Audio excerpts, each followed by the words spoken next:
वर्णिवेशरमणीयदर्शनं मन्दहासरुचिराननाम्बुजं पूजितं सुरनरोत्तमेरमुदा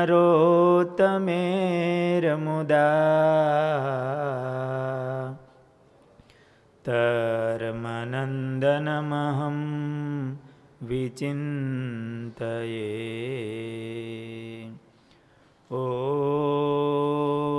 ओमयवतारिणे श्रीस्वामिनारायणाय नमो नमः। ओम श्री हरिकृष्णाय नमो नमः। ओम श्री पूर्णपुरुषोत्तमाय नमो नमः। बोलो स्वामिनारायण भगवाननी, घनश्याम महाराजनी जय जय।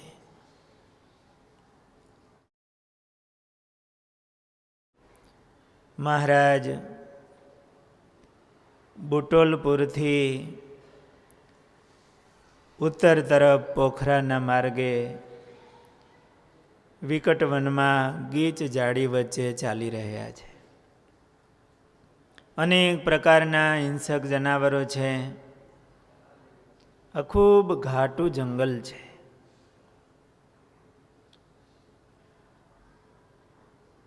પુષ્કળ વરસાદ પડવાથી ઘાટા વૃક્ષો છે. વાઘ, ચિત્તા, ગેંડા વગેરેથી ભરપૂર પ્રાણીઓ વાળું આ મંદિર, આ જંગલ છે. મહારાજ એમાં ચાલ્યા જાય છે. વિહારીલાલજી મહારાજે એમનું વર્ણન કરતા સુંદર લખ્યું છે. જટાધારી જાણી પર્વત સુતાવાહન નૈમા. થોડોક અર્થ કરજો. હરિલીલામૃત એટલો સુંદર ગ્રંથ છે. એની અંદર જુદા જુદા છંદો, જુદા જુદા કોયડાઓ, એના દ્વારા આપણા મનને ભગવાનની મૂર્તિમાં રમાડે છે. સુંદર ઢાળ છે. આપણી સંસ્થા તરફથી સારું એ હરિલીલામૃત એમની સુંદર ઢાળમાં, મૂળ રાગમાં એમની સીડી બહાર પડેલી છે. જટાધારી જાણી પર્વત સુતાવાહન નૈમા, નિહાળીને વજ્ર પ્રભુ પદ ગજોને મન ગયમાં. શું કીધું? જટાધારી જાણી. મહારાજના મસ્તક ઉપર જટા છે. પર્વત સુતા વાહન નિમા. પર્વત સુતા કોણ? પાર્વતીજી. એમના વાહન એટલે સિંહ એ જટાધારી જાણી અને નમી ગયા. કારણ કે એના માલિક પાર્વતીજી, પણ એના ધણી જટાધારી શિવ. એને એમ થયું શિવજી સામેથી આવે છે એટલે સિંહ હામાં મળ્યા, એ નમી ગયા. નિહાળીને વજ્ર પ્રભુ પદ ગજોને મન ગયમાં. હાથીઓએ વજ્ર જોયું મહારાજના ચરણમાં. વજ્રનું ચિહ્ન છે ને, એ જોઈને હાથી નમી ગયા. વજ્ર કોના હાથમાં હોય? ઇન્દ્રના હાથમાં. અને ઐરાવત હાથી ઇન્દ્રના ભાગમાં ગયો હતો. હાથીને થયું આપણા માલિક લાગે છે. કારણ કે મહારાજે વજ્ર ધારણ કર્યું છે ચરણમાં. ધનુર્ધારી ધારી નિરખી કપી ભાલુ ખુશી થયા. ધનુર્ધારી ધારી તનુરને મહારાજ રે ધનુષનું ચિહ્ન મહારાજના ચરણમાં છે. જમણા ચરણમાં છે કે ડાબા? આને આ કપીને વહેલી ખબર પડી ગયો. મહારાજના ડાબા ચરણમાં ધનુષ ધારી ધારી. એ તો રામચંદ્રજી ધનુષ હાથમાં ધારણ કરે છે. વાંદરાઓ અને રીછને એમ થયું આ તો આપણા માલિક ચાલ્યા આવે છે, એને રામ માની અને વંદન કર્યા છે. દીઠો હસ્તે દંડો મહિષયમ જાણી નમી ગયા. હાથમાં પલાશનો દંડ હતો એ જોઈ અને મહિષ એટલે અરણા પાડા. મહારાજે વચનામૃતમાં લખ્યું કે અમે વનમાં ફરતા હતા ત્યારે આવા અનેક પ્રકારના હિંસક જનાવરો અરણા પાડા વગેરેની ભેગા ફરતા.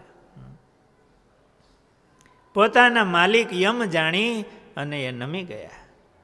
આવા અનેક પ્રકારના હિંસક જનાવરો વચ્ચે નિર્ભય થકા વર્ણી ચાલ્યા જાય છે. આગળ જતા સપાટ પ્રદેશ આવ્યો છે. નેપાળની અંદર સપાટ પ્રદેશ બહુ ઓછો હોય, ડુંગરાઓ છે. ફરતા ડુંગરાઓ છે, વચ્ચે થોડોક સપાટ પ્રદેશ આવ્યો છે. એમાં નદી ચાલી જાય છે, એક બાજુ તળાવ છે, વચ્ચે એક મોટો વડલો છે. એ વડની નીચે એક યોગી ધ્યાનમાં બેઠા છે. મહારાજ એ તરફ ચાલવા લાગ્યા છે. આ યોગી એના અંતરમાં ધ્યાન કરતા હતા. એનું મનની વૃત્તિ બહાર ખેંચાણી છે.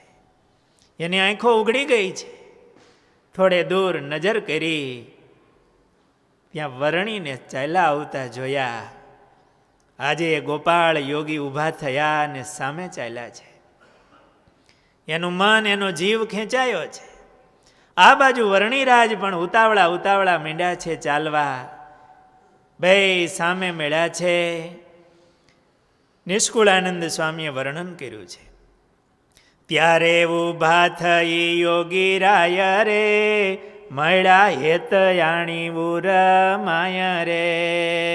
જેમ વાલા વેગળેથી આવે રે, તેને મળે જેમ યતિ ભાવે રે. જેમ કોઈ વાલા હગા બહુ દૂરથી આવતા હોય. દીકરો ભણવા ગયો હોય વિદેશમાં, ફોનની વ્યવસ્થા ન હોય, અને એ ભણીને 8-10 વરે આવતો હોય, નાનો હોય ત્યારે ગયો હોય, અને આવે ને મા ને દીકરો મળે ત્યારે એની આંખમાં આંસુ હોય ને હૈયાના હેતથી એને ચાંપી લે. એમ દૂરથી કોઈ વાલા હગા આવતા હોય, એમ ગોપાળ યોગી ને વર્ણિરાજ બે મળ્યા છે. એ જંગલની અંદર એ કેવું અદ્ભુત દ્રશ્ય હશે સ્નેહનું. વૃદ્ધ ઉંમરના ગોપાળ યોગી અને 13 વર્ષની ઉંમરના નીલકંઠ વર્ણી, એ બંને બાથમાં મળ્યા હશે અતિ હેતે કરીને.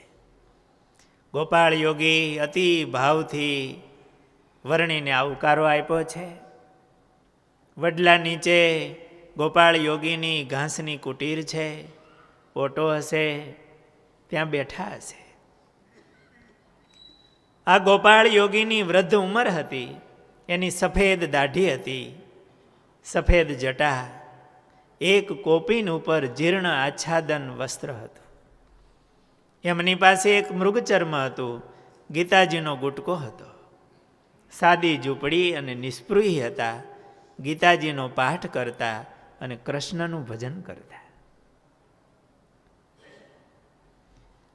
વર્ણિરાજે હાથ જોડીને કીધું છે, હું ઘણું ફેર્યો, પણ મને આપના જેવા કોઈ યોગી મળ્યા નથી. આપની પાસે આવ્યો છું.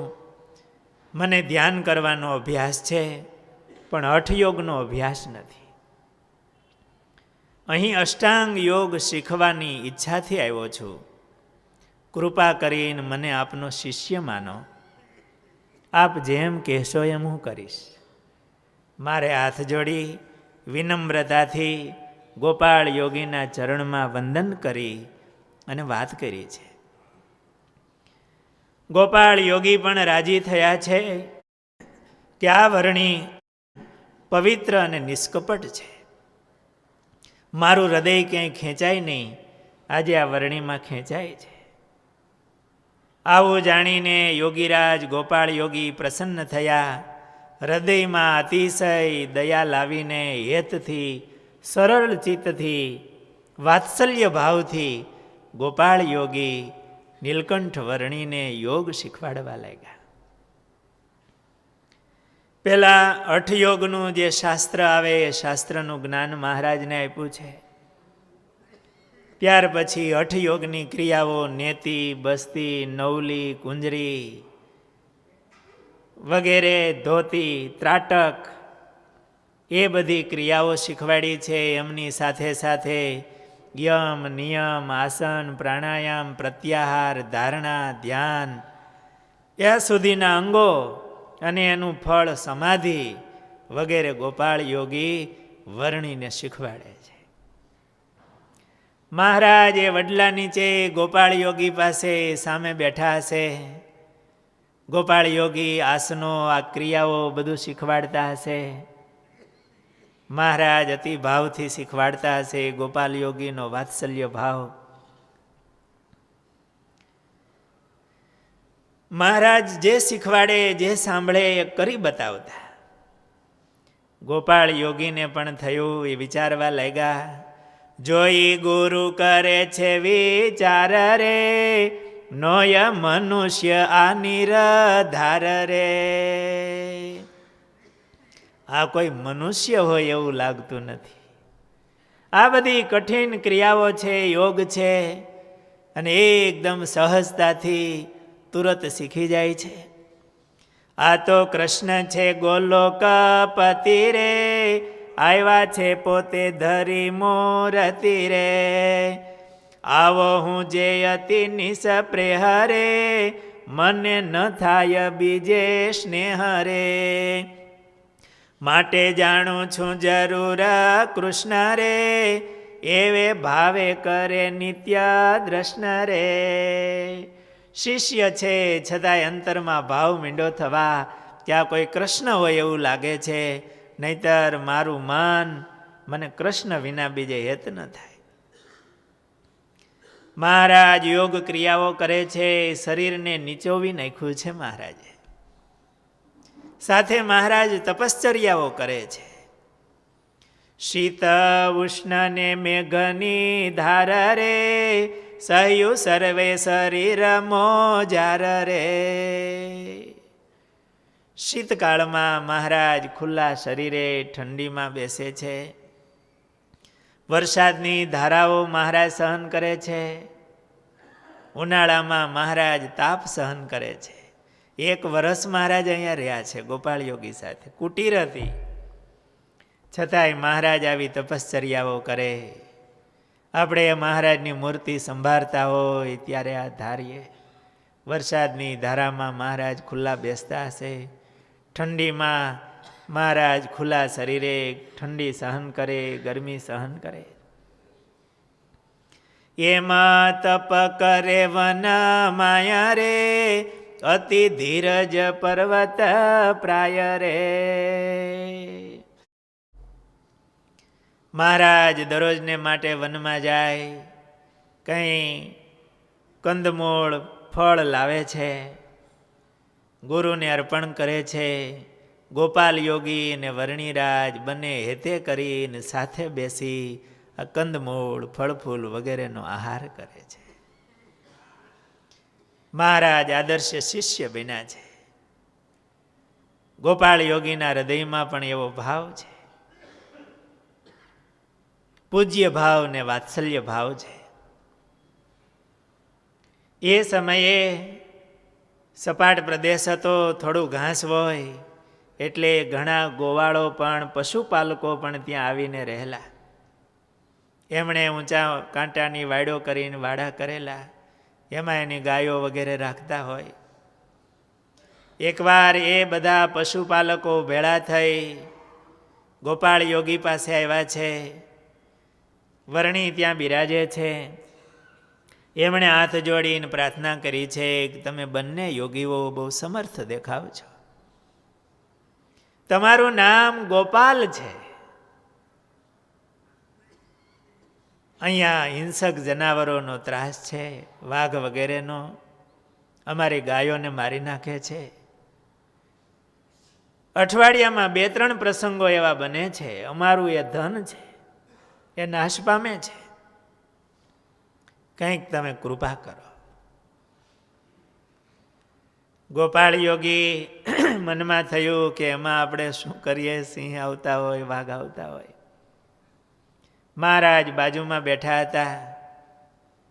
મહારાજે ગુરુને પ્રાર્થના કરી છે, કંઈક આપ કૃપા કરો, બધાને સુખ થાય.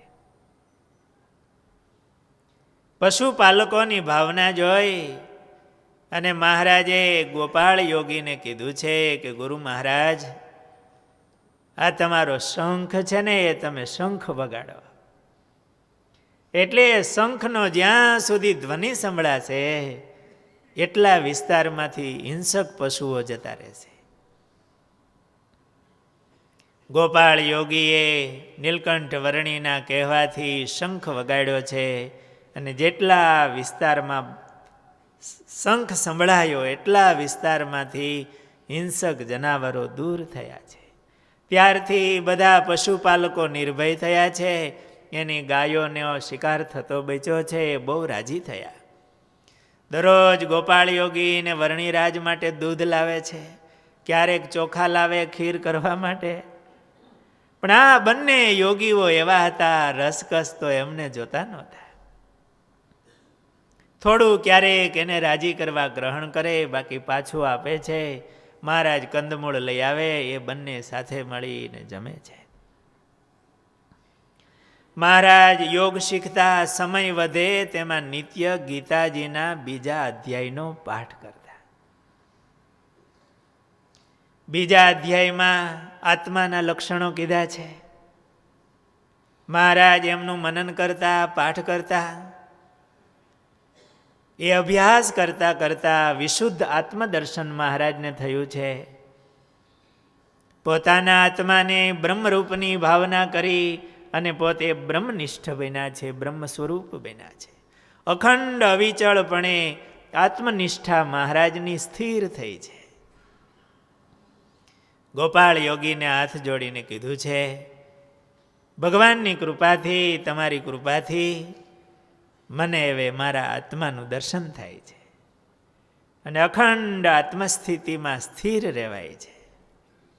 સ્વયં પરમાત્મા છે, બધા ચૈતન્યોના પણ એ ચૈતન્ય છે, આત્માનું પણ એ તત્વ છે.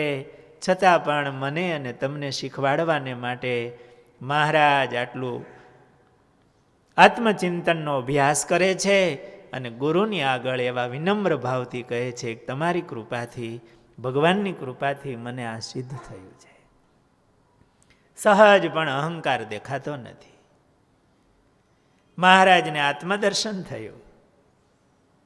એ સ્વયં તો પરમાત્મા હતા, પણ આપણને શીખવાડવાને માટે મહારાજ આત્મચિંતન કરે છે. ભગવાનના ભક્તોએ આ દેહ હું નથી, હું આત્મા છું, એવું પણ મનન કરવું જોઈએ. સ્વામીની વાતોમાં લખ્યું છે કે આ સત્સંગ છે એ ગાયનું સ્વરૂપ છે. એની અંદર વાછરડો હોય એને દૂધનો સ્વાદ આવે અને ઈતરડીને લોહીનો સ્વાદ આવે.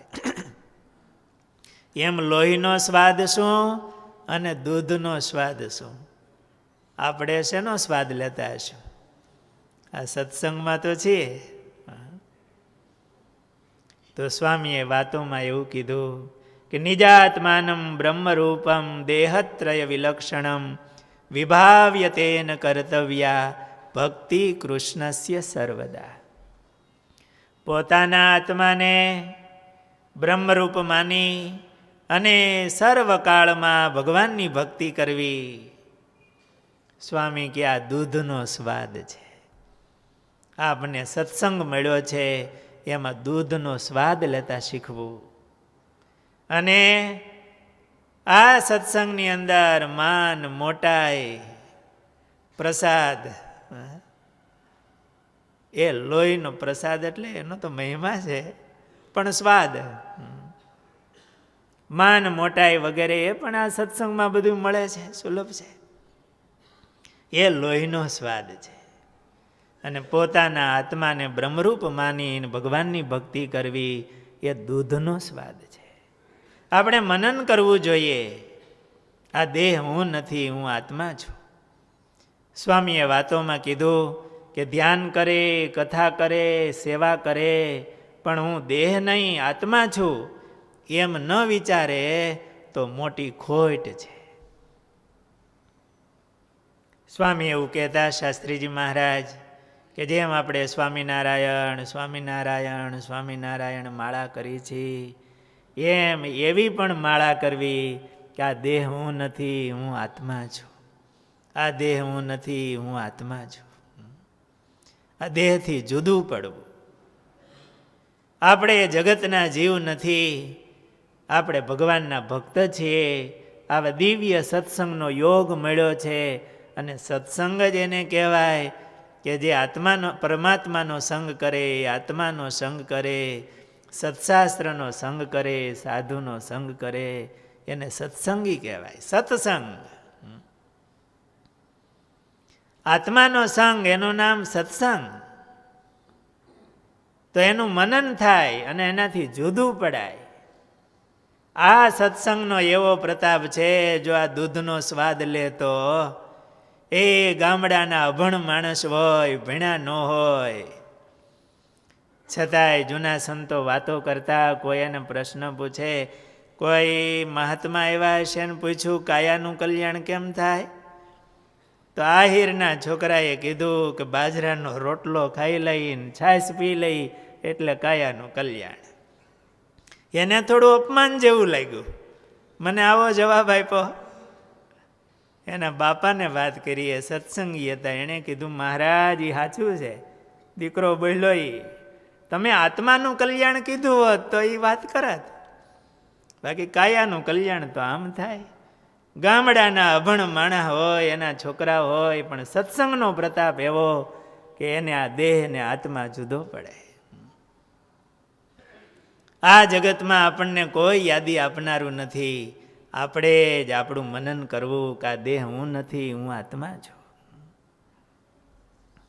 વચનામૃતમાં મહારાજે દર્જણ અને દરજીનું દ્રષ્ટાંત આપીને વાત કરી છે. સત્સંગીના અને કુસંગીના શબ્દો મહારાજે કીધા.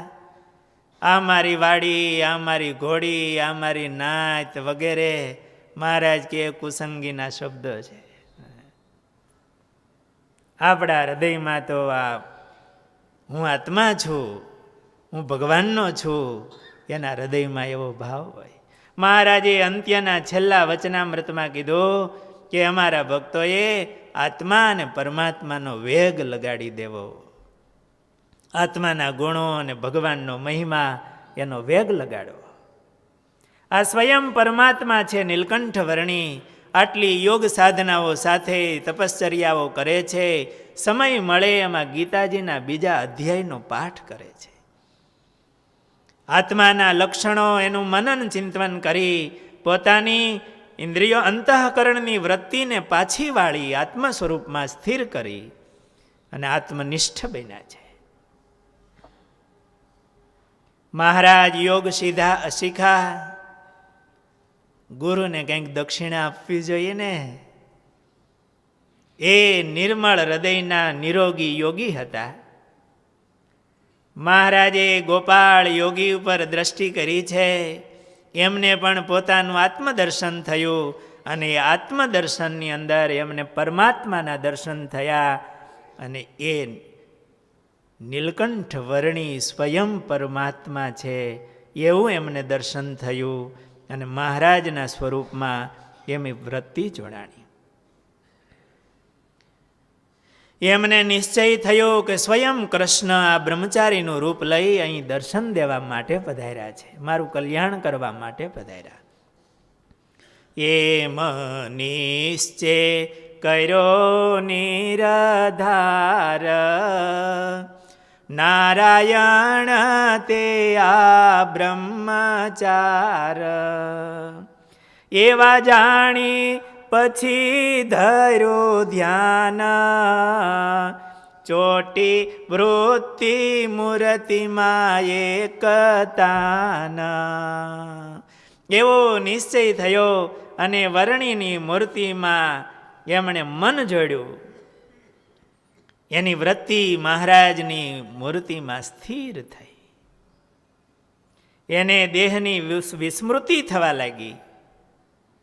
ગોપાળ યોગીએ છેલ્લે છેલ્લે પોતાના એક શિષ્ય રૂપે પરમાત્મા પધાર્યા છે એટલે વારસો આપવો જોઈને એમની પાસે જે ગીતાજીનો ગુટકો હતો ને એ ગોપાળ યોગીએ વર્ણિરાજને આપ્યો છે.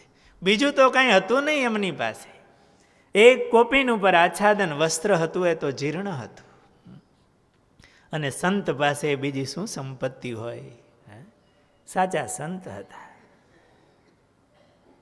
પુરાણી સ્વામી પ્રેમ પ્રકાશદાસજી સ્વામી બહુ હેતથી મહારાજના ચરિત્રો કહેતા.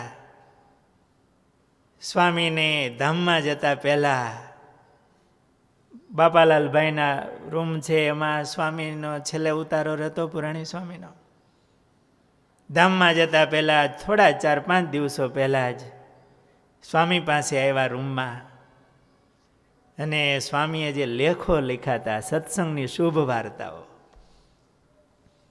એની પોટલી લઈને આવ્યા અને સ્વામીને આપી. સ્વામી, આ મારી સંપત્તિ છે, એ અર્પણ કરી ગુરુને.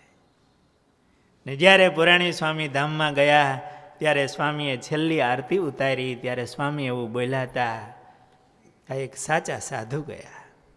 એમની પાસે કંઈ નહોતું. એમના જે વસ્ત્રો ભગવા હતા ને એ પાલખીમાં બાંધી દીધા હતા. ઠાકોરજીની પ્રેમથી સેવા કરતા તો એની પીછવાયું હોય, મહારાજના ડગલી સુરવાળ હોય, બસ. બાકી એક પણ વસ્તુ નહીં. કેવા નિરાળા અને ભગવાનમાં પ્રીતિવાળા સંત. આપણે આ યોગીઓની વાતો કરીએ છીએ પણ આપણને એવા યોગીઓ મળ્યા, એની ભેગા રહ્યા, મહારાજમાં હેત કરાવતા, મહારાજના એવા પ્રેમથી ચરિત્રો કહેતા. આ ગોપાળ યોગીએ મહારાજને ગીતાજીનો ગુટકો આપ્યો. મહારાજની મૂર્તિમાં વૃત્તિ એમની સ્થિર થઈ, દેહની વિસ્મૃતિ થઈ, માયિક દેહ છોડી અને ગોપાળ યોગી ભગવાનના ધામમાં ગયા. પછી બ્રહ્મચારી નીલકંઠે કરી ક્રિયા તેની રૂડી પેઠે. આજુબાજુના રહેલા પશુપાલકો આવ્યા હશે. ચિતા ખડકાઈ પાછળની બધી ક્રિયાઓ અગ્નિદાહ વગેરે નીલકંઠ વર્ણીય કર્યા છે.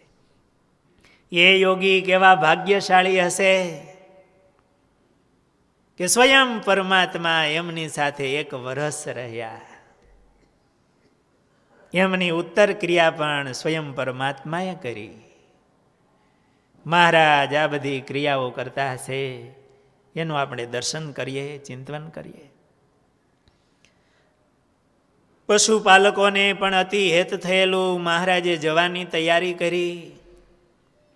એ જંગલમાં રહેનારા, ગાયોને ચારનારા નિર્દોષ પશુપાલકો, એના હૃદયમાં પણ ખૂબ હેત થયેલું. મહારાજ નીકળવા માંડ્યા એટલે એમની આંખમાં આંસુડા આવ્યા.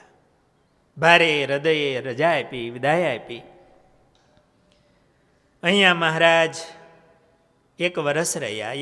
એમ વીતું એ સ્થાન કે વર્ષ રે, કરી ઉગ્ર તપ થયા કૃષ રે. મહારાજે અતિ તપશ્ચર્યા કરી છે, યોગની ક્રિયાઓ કરી, શરીરને નીચોવી નાખ્યું છે. અતિ કૃષ મહારાજ થયા છે. ત્યાંથી મહારાજ આગળ ચાલતા થયા છે. ત્યાંથી ચાલ્યા પૂર્વ દિશામાં, જઈ નાયા તે મોદી ગંગામાં. મહારાજ આગળ ચાલતા થયા છે. મોદી ગંગામાં મહારાજે સ્નાન કર્યું છે. ઝોલામાં બેસી પૂર્વ દિશામાં ચાલતા મહારાજ પુખરા પધાર્યા છે. એ તો કહેવાય ઉત્તર કાશી, વસે જ્યાં બહુ વિદ્યાય અભ્યાસી. સેતી ગંગા વહે છે ત્યાં સારી, તેમાં નાયા જઈ બ્રહ્મચારી. પોખરા શહેરમાં એમને નદીને કિનારે જ પોખરા શહેર છે. એ સેતી ગંગા કહેવાય. બહુ રળિયામણું સ્થાન છે. અત્યારે તો એનો વિકાસ થયો છે સિટીનો. બહુ સારી ટુરિસ્ટરો બહુ આવે એટલે બહુ ક્લીન સિટી છે અને સારી બધી વ્યવસ્થાઓ છે. મહારાજ વખતે એ નાનું એવું શહેર હશે. એ વિદ્યાપીઠ કહેવાતું, ઉત્તર કાશી કહેવાય. ત્યાં ઘણી પાઠશાળાઓ છે. આજે પણ પાઠશાળાઓ છે. ત્યારે તો ઘણી પાઠશાળાઓ હતી. મહારાજ ત્યાં ગયા છે. એકદમ ઊંડે ઉતરી અને સેતી ગંગા આવે છે એટલે સફેદ પાણી, દૂધ જેવું. પેલી કાલી ગંડકી, આ સેતી ગંડકી, એટલે શ્વેત પાણી. એટલે આરસના પહાડમાંથી, સફેદ પથ્થરના પહાડમાંથી નદી આવતી હશે એટલે એની એકદમ સફેદ રહેતી, એકદમ ઝીણી અને સફેદ. એટલી તણાતી જતી હોય, વેગથી પાણી ચાલ્યું જાય એટલે પાણી આપણને સફેદ લાગે. અમે ત્યાં ગયા હતા. પાણી જોઈને આપણે આમ અંતર આપણું આમ ખુશ થઈ જાય. સાંજનો ટાઈમ હતો, 5 વાગ્યાનો અમે ગયા. ત્યારે ઠંડી જરાક લાગે પણ નાહવાનું મન થઈ ગયું. નાહી અને મહારાજે એમાં સ્નાન કર્યું. પ્રસાદી, પથ્થર, અને એમાં એટલું નિર્મળ સફેદ પાણી ચાલ્યું જાય છે. મહારાજ વર્ણિરાજ એ સેતી ગંગાએ પધાર્યા છે. મહારાજે શાલિગ્રામ ભગવાનને ગળેથી છોડી સરસ મોટા મોટા પથ્થર છે એમની ઉપર મૂક્યા હશે. ખંભેથી ગુટકો જોડી મૂક્યા હશે. તુંબડું મૂકી, માળા મૂકી અને મહારાજ એ સેતી ગંગામાં સ્નાન કર્યું હશે. એ સફેદ દૂધ જેવા નિર્મળ જળની અંદર મહારાજ વર્ણિરાજ અતિ ભાવથી સ્નાન કરતા હશે. સેતી ગંગાને પણ અતિ આનંદ થયો હશે. મહારાજે એ તીર્થત્વ આપ્યું છે. નદી કિનારે શિવજીનું મંદિર છે. એ મંદિરમાં મહારાજ 3 રાત્રિ રોકાયા છે. 3 દિવસ સુધી ત્યાં રોકાયા છે. ત્યાંની ઉત્તર કાશી કહેવાય. ઘણા વિદ્વાનો ત્યાંથી પસાર થાય. વર્ણિના દર્શન કરીને એને એમ થતું, ઓહ, આ કોઈ બ્રહ્માજી આવ્યા લાગે છે આ રૂપે. વિદ્યાભ્યાસી હોય એને એવું દેખાય. વિદ્યા વેદ તણી ઘણી ભણી, ભલી પ્રત્યક્ષ બ્રહ્માદિશે. વિદ્યા ખાણ પુરાણ જાણ સર્વે, શું વ્યાસ પોતે હશે. આ તો વિદ્યાની ખાણ છે. વિદ્યા તો મુખ ઉપર દેખાય. મહારાજ એવું મીઠું બોલતા હશે, શાસ્ત્રની વાત કરતા હશે. મનમાં તર્કો થવા માંડ્યા કે સ્વયં વ્યાસજી આ રૂપ ધારણ કરીને આવ્યા લાગે છે, કે સ્વયં દેવગુરુ આવ્યા હોય ને શું, કે આ તો શિવજી લાગે છે. જુદા જુદા તર્કો સૌને થવા લાગ્યા છે. મહારાજ 3 દિવસ સુધી અહીંયા રોકાયા છે. ત્યાંથી પૂર્વ દિશે મહારાજ આગળ ચાલતા નેપાળમાં શિવપુરી પર્વતના શિખર ઉપર સરોવર છે. તેની ઉત્તરમાં એક ઊંચો પર્વત, તે પર્વતના 3 શિખરોમાંથી જુદા જુદા 3 પ્રવાહ વહે છે. તેને ત્રિશુલ ધારા કહેવાય છે, કે શંકરના ત્રિશુળમાંથી 3 ધારાઓ વહી. તેને ત્રિશુલી ગંગા કહેવાય છે. નારાયણ ગંગા, ભૂરી ગંગા અને ત્રિશુલી ગંગામાં મહારાજે સ્નાન કર્યું છે. એમ તીર્થો વિશે કરી સ્નાન, ચાલ્યા આગળ શ્રી ભગવાન. મળી ખાખીની રસ્તે જમાયત, તેના ભેળા ચાલ્યા નર ભ્રાત. મહારાજ આગળ ચાલતા એક ખાખીની જમાયત મળી. એટલે મહારાજે જમાયત ભેળા ચાલુ થયા, ચાલતા થયા.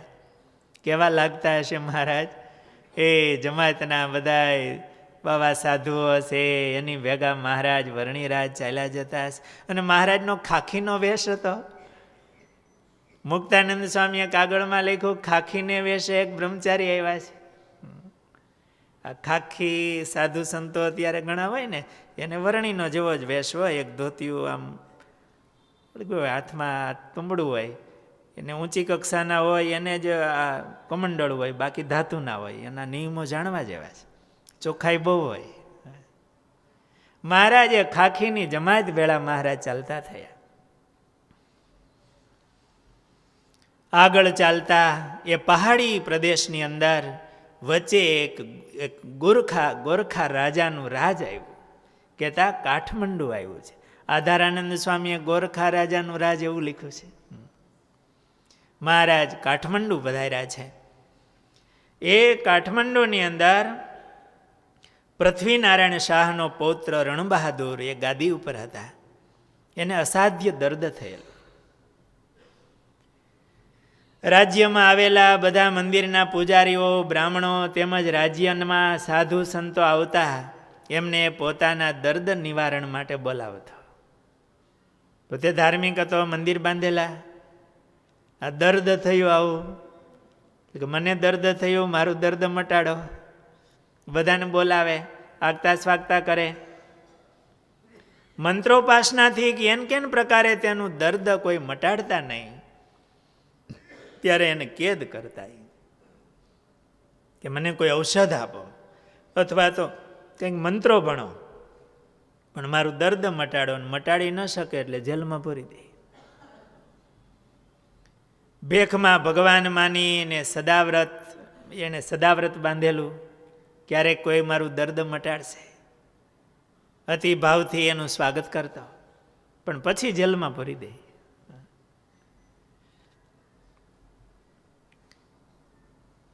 આ બાજુ આ જમાત કાઠમંડુ બાજુ આવી. એના મહંતને ખ્યાલ આવ્યો, વાત સાંભળી. કોઈ હિતેચ્છુ હોય જરાક વાત તો કરી દે ને, બાબા સાધુ ઉપર દયા તો હોય થોડી. મહંતજીએ કીધું આપણે જવું નથી. મોતના મુખમાં જેલમાં બેહીને ભજન કરવું એના કરતા ફરતા કરી. મહારાજ થોડું વૈસા છે, એમણે વાત કરી આપણે જવું જોઈએ. મહારાજ કે આપણું અપમાન થશે તો આપણું એમાં શું આપણું જાશે? જો આપણું ત્યાં અપમાન થશે તો આપણું શું જર જોખમાશે. મહારાજ કે આપણું ત્યાં અપમાન થશે તો એમાં આપણે શું ખોટ જવાની છે? જો આપણા તે તનને તજાવે તથાપિ આત્મા નહીં હાથ આવે. આત્મનિષ્ઠ બન્યા હતા ને મહારાજ. આપણને કદાચ મારી નાખશે તો આપણો આત્મા એના હાથમાં નહીં આવે, એ તો દેહને મારશે. આવી વાતો થાય હો. મહારાજનો પ્રતાપ ઐશ્વર્ય એ જોઈ પેલા મહંતજી ને થયું કે વર્ણી ભેળા છે તો ચાલો જઈએ. જમાત સાથે મહારાજ કાઠમંડુમાં આવ્યા છે. પશુપતિનાથ મહાદેવના મંદિરમાં દર્શન કરવા માટે આવ્યા. ઘણા યાત્રાળુઓ ત્યાં દર્શન કરવા આવે છે. વર્ણીના દર્શન કરીને એની વૃત્તિ સ્થિર થઈ જતી કે આ સ્વયં શિવજી આ બ્રહ્મચારીનું રૂપ લઈને આવ્યા લાગે છે. ત્યાં પંચમુખી શિવજી છે. ચારેય બાજુ દરવાજેથી શિવજીના દર્શન થાય. બહુ સુંદર મંદિર છે જૂનું. મહારાજે ત્યાં પધાર્યા છે. શિવજીને પણ આનંદ થયો છે. ત્યાં રાજાએ માણસ રાખેલો, એની નજરમાં જમાયત આવી. અતિ ભાવથી એનું સ્વાગત કર્યું છે. સારી રીતે સદાવ્રતમાંથી ભોજન વગેરે કરાવ્યા છે, ઉતારા આપ્યા છે અને જઈને રાજાને સમાચાર આપ્યા છે કે એક જમાત આવી છે, પણ એમાં એક બાળ યોગી છે. શું એનું તપ છે? ભારે તપ કર્યા છે. એના મુખ ઉપર તેજની આભા છે. એની આંખમાં દયા અને કરુણા વરસે છે. એ જરૂર તમારું દર્દ દૂર કરશે એવા કોઈ યોગી આવ્યા છે. રાજાએ એમનો જે મુખ્ય છડીદાર હોય, માણસ હોય, એને મોકલો છે કે જાઓ મહંતજીને એને યોગીને અહીંયા બોલાવીને લાવો. માણસ આવ્યો છે. મહંતજી તો થોડાક ધ્રુજવા લાગ્યા છે, પણ વરણી સાથે ચાલ્યા છે. જ્યાં રાજાનો મહેલ હતો ત્યાં પધાર્યા. રાજા પોતે સામે આવ્યો છે. એનું શરીર દુબળું થયેલું, શરીર એકદમ પીંગળું થયેલું, પીળું પડી ગયેલું, દર્દ હતું, છતાં એ સામે આવ્યો છે. વર્ણીના એમને દર્શન કરીને શાંતિ થઈ છે, એનું દુઃખ ભૂલાયું છે. અતિ ભાવથી વંદન કરી, એકદમ દિનભાવથી હાથ જોડી અને પોતાના રાજમહેલમાં પધરાવ્યા છે. વાત કરી છે વર્ણિરાજ. ઘણા સાધુ સંતો એને જોયા છે. આપના દર્શન કરીને મને શાંતિ થઈ છે, સુખ થયું છે, દુઃખ ભૂલાયું છે. મારા શરીરમાં દર્દ છે, મારો રોગ મટાડો. મારું નિયમ છે, મારું દર્દ ન મટાડે એને હું જેલમાં પૂરું છું. રાજા ઉપર મહારાજને દયા આવી છે, એના દર્દથી નહીં પણ એના મનની પરિસ્થિતિથી. મહારાજે રાજાને કીધું છે કે આ શરીર એક પ્રારબ્ધ કર્મને આધીન છે. ભક્ત હોય અભક્ત હોય પણ એને કર્મ પ્રમાણે સુખ અને દુઃખ ભોગવવા પડે છે. તમે સાધુ બાવાઓને જેલમાં પૂરીને નવા કર્મો બાંધો છો. પ્રારબ્ધ કર્મ જરૂર ભોગવવું પડે. ભગવાનનો આશરો થાય, ભગવાનની ભક્તિ કરે તો દુઃખ જરૂર હળવું થાય. ભગવાન સોળીનું કાંટે મટાડે. પણ પ્રારબ્ધ કર્મને આધીન આ શરીર છે, એટલે સુખ દુઃખ તો ભોગવવું પડે. ભક્તિ કરે કષ્ટ હરી ઘટાડે, શૂળી લખી સોય વડે મટાડે. હઠે કરી જે પ્રભુ પાસે માંગે, તેનું કદી કષ્ટ પ્રભુ ન ભાંગે. હઠે કરીને ભગવાનની પાસે કોઈ આવા ત્રાગા કરે તો એમ ભગવાન ન મટાડે. જેમ અત્યારે આ લોકશાહીમાં ઉપવાસ ઉપર ઉતરે અને નમી જવું પડે. આ ભગવાન એવી સરકાર નથી કે કોઈ હઠ કરે અને ત્રાગા કરે અને ભગવાન નમી જાય. એ દયાળુ જરૂર છે, જરૂર દયા કરે, દુઃખ હળવા કરે. અને એવું થાય તો ભગવાન પાસે બધા એવું જ કરે. કોઈ પોતાના કર્મના દુઃખ ભોગવે નહીં. એ તો પોતાના કર્મનું દુઃખ છે, એ તો એને ભોગવવું રહ્યું. આ ભગવાનની સૃષ્ટિ છે, એને એમાં એ ભગવાનનો બાંધેલો નિયમ છે. તમે આ નવા કર્મો કરો છો, ભગવાન અન્યથા કરતા ભગવાનની શક્તિ છે. પ્રારબ્ધ જરૂર બદલી જાય. ભગવાન કે કોઈ મોટા સંત રાજી થાય એની કૃપા દ્રષ્ટિથી. રાજાએ હાથ જોડ્યા, પ્રભુ આપ જે કહો તે. પણ મને એવો વિશ્વાસ છે, મને હૃદયમાં એવી શાંતિ થાય છે આપનું દર્શન કરીને કે જરૂર તમે મારું દુઃખ મટાડશો. મહારાજને હાથ જોડ્યા છે. મહારાજ બહુ દયાળુ હતા. મહારાજે જલ મંગાવ્યું છે. મહારાજે પોતે સ્પર્શ કરીને જળ પ્રસાદીનું કરી આપ્યું છે. એવું કહીને જળ ત્યાં મંગાવ્યું, સ્પર્શે પ્રસાદી કરી પીવરાવ્યું. મહારાજે કીધું ભગવત સ્મરણ કરીને આ જલનું પાન કરજો, પ્રસાદીનું જળ છે. રાજાએ એ જ વખતે જલપાન કર્યું છે. એના અંતરમાં શરીરમાં જે દર્દ હતું એ મટ્યું છે. રાજાને અતિ મહિમા સમજાયો છે. રાજાએ હાથ જોડીને કીધું છે, પ્રભુ તમે મને જીવત દાન આપ્યું છે. રાજા કહે બોલ નહીં ઉથાપું, માગો મુખે તે ધન આદિ આપું. તમે માગો, મારા જીવનથી કોઈ અધિક નથી, એ જીવનદાન તમે આપ્યું છે. તમે જે માગશો એ ધન વગેરે આપું, મારો બોલ નહીં ઉથાપું. દીધું તમે જીવન વર્ણિરાય, તેનો નહીં મેં બદલો વળાય. બોલ્યા વિચારી વર્ણિન્દ્ર ત્યારે, ધનાદિ કાંઈ ન ખપે અમારે. મહારાજ કે અમારે ધન વગેરે કાંઈ જોતું નથી, પણ જે કેદ કીધા બહુ ભેખ ધારી, છોડી મૂકો એ જ રુચિ અમારી. તમે જે આ બધા ભેખ ધારીને જેલમાં પૂર્યા છે ને, એને છોડી મૂકો. મહારાજની વાણી સાંભળીને રાજાએ કીધું છે, પ્રભુ ભલે હું છોડી મૂકું છું. ભગવાન કેવા દયાળુ છે, એ દયાના સાગર છે, ક્ષમાશીલ છે.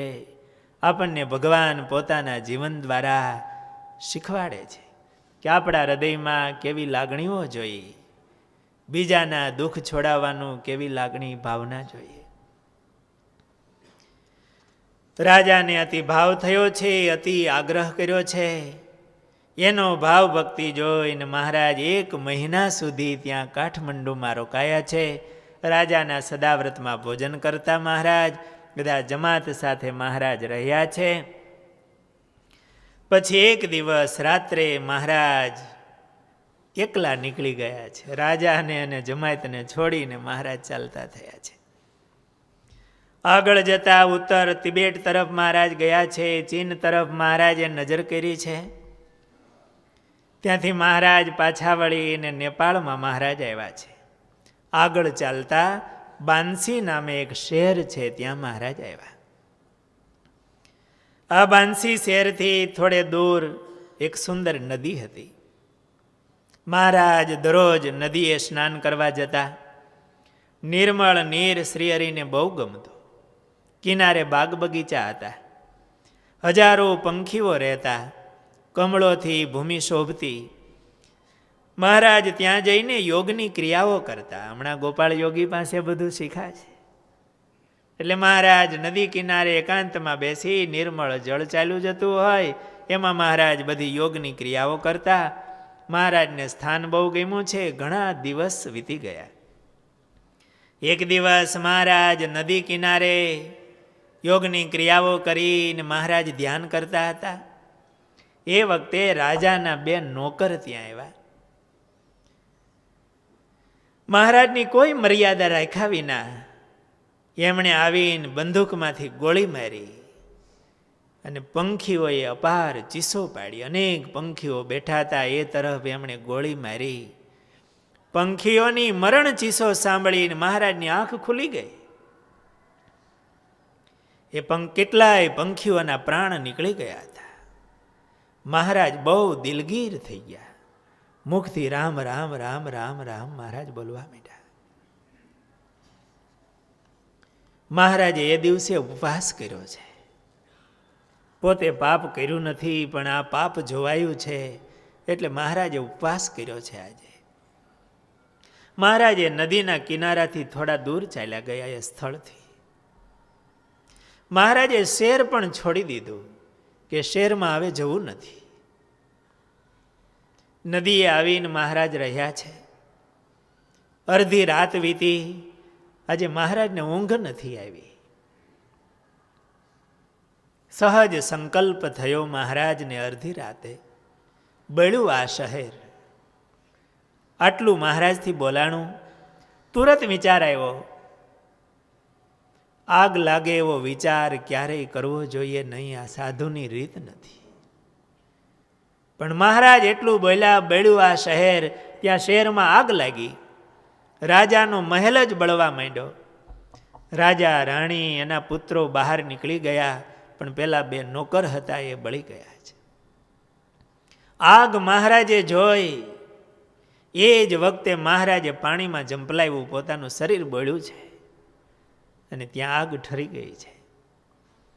એ જ વખતે મહારાજે હાથમાં જળ લઈ અને સંકલ્પ કર્યો છે. પોતાની વાણીને મહારાજે શાપ આપ્યો કે કોઈ દિવસ ભૂલથી પણ જો કાંઈ મલિન ઘાટ થઈ જાય તો તે જ ક્ષણે તે નિષ્ફળ થાવ, એવી મહારાજે પોતાની વાણીને શાપ આપ્યો છે કે ક્યારેય મનમાં કોઈ આવો મલિન ઘાટ ન થાય. કેવા દયાળુ મહારાજ છે. પંખીને મરતા જોઈને મહારાજને રામ રામ રામ થયું. એમણે ઉપવાસ કર્યો, ખાવું ભાવ્યું નથી, રાત્રે ઊંઘ આવી નથી. પોતાથી આવો એક સંકલ્પ થયો અને આગ લાગી તો મહારાજે પોતાની વાણીને શાપ આપ્યો છે. અહિંસા પરમો ધર્મ. મહારાજને અહિંસા બહુ પ્રિય હતી. કોઈ જીવ પ્રાણી માત્રને આપણાથી પીડા ન થાય એ મોટો ધર્મ છે. આવા દયાના સાગર ભગવાન છે. આપણે એના ઉપાસક છીએ. એવી દયા આપણા હૃદયમાં આવે તો આપણે ભગવાનના ભક્ત કહેવાય. મહારાજનો આપણી ઉપર રાજીપો થાય કે આપણા શત્રુઓનું પણ ક્યારેય ભૂંડો ઘાટ એના પ્રત્યે આપણને થાય નહીં. આ ભક્તની રીત છે, સંતની રીત છે. સ્વયં પરમાત્મા એમના જીવન દ્વારા એ આપણને શીખવાડે છે. મહારાજ કેવા દયાળુ છે.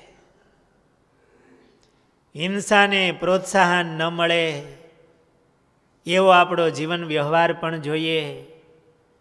આજના સમયની અંદર કતલખાનાઓ, પશુઓની હિંસાઓ આપણને ત્રાસ થાય એવી થાય છે. કતલખાનાઓની અંદર પશુઓની કેવી રીતે મારવામાં આવે છે.